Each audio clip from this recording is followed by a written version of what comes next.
In this video, we're going to show you how to change the color of icons in BioRender. Now, it's important to know what type of icon you're dealing with because how you change the color of that icon does depend on the type of object that it is.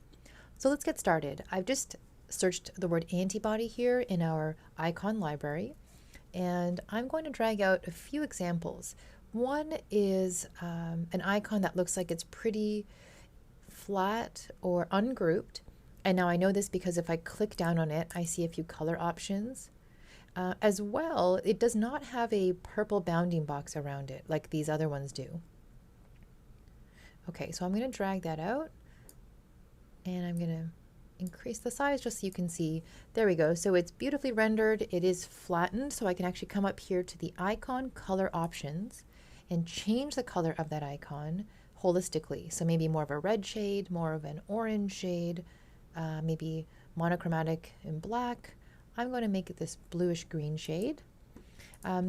So it's great actually if you just want a quick and dirty way to change the color of an icon, maybe even multiply that multiple times, and then you can complete your figure that way. Now, what if you want to change maybe the variable region of this particular antibody or object? What I would want to do is actually look for an icon that does have this purple box around it. So this one looks like one of those examples. And even within this grouped icon, it looks like these objects might even be dynamic shapes. So they're not actually flattened icons. They're made of shapes made in BioRender. So it says if I double click to edit the group, I can do that. So I'm going to double click. And it does indeed look like these objects are actually made up of our boxes that actually you can find up here in our insert shape category. So this is really nice if you'd like a little bit more control over the color of each domain. So I can come up here to our color presets, similar to how I changed the color of these antibodies. But in this case, it's a little bit different. There's a few more colors and variables. I can actually go in and even more fine-tune the color that I'm using. So I could pick this really bright shade of red, maybe a more dull. So you have sort of all the colors of the rainbow to choose from.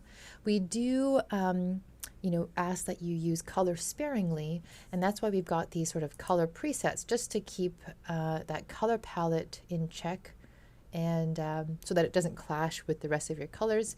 If you choose too bright of a color, it can conflict with the rest of your figure, so just make sure to use color sparingly. And when in doubt, you can go ahead and just use our preset colors, like so. So this is a way to, again, edit the color of your icon if it is made up of a bunch of dynamic shapes. So I'm going to double click to exit this grouped icon, like so, and there you go. In fact, actually, if I double click even further, I believe we would be able to even change the thickness of one of these bonds. If for some reason that's important for your story, you can actually remove it, change the angle or the shape. So just be aware that some of our icons are fully editable and some are a little less editable, but intentionally, because you may not need, this level of editability. So that's sort of our flat icons and our fully editable icons made of dynamic shapes. There's a couple of other options you can do here in changing your icons, or they may take different forms. So just so it doesn't trip you up, I'll show you a couple more examples here. So the heart is one example, of course, that's flattened because it would be quite complex to expose every shape or every layer of this heart. So what we've done is we've just given you a nice color palette that might be slightly different hues or tones, perhaps monochromatic if you'd like to tone it back in an illustration. So you can change holistically the sort of shade overall of that heart. Same goes with this brain. In this case, though, when I dragged out the brain onto the canvas, it did have these sort of dynamic shapes overlaid. So if I were to double click this, again, it's a double click to edit group option here. I double click, it looks like indeed there's some sort of custom shape that's sitting on top of this brain. And so same thing goes with this. This is the same as those antibody domains that are fully editable. I can come up here and change the color of this object because this shape is made of the dynamic shapes available in BioRender.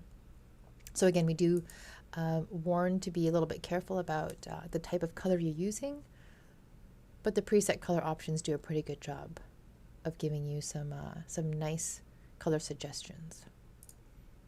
And of course, with every dynamic shape, you can change, you know, the exact angle and radii of these shapes. You can kind of tweak the overall shape of them.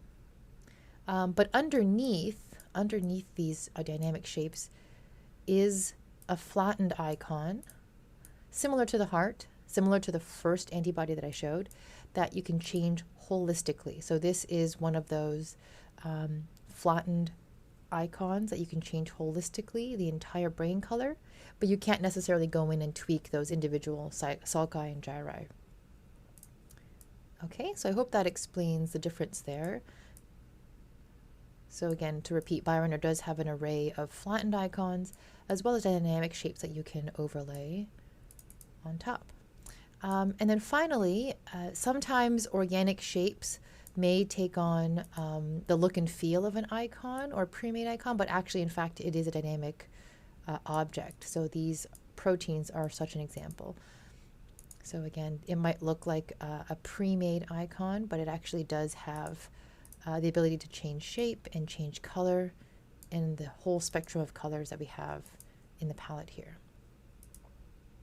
Okay, so that's how I would change colors for icons in BioRender.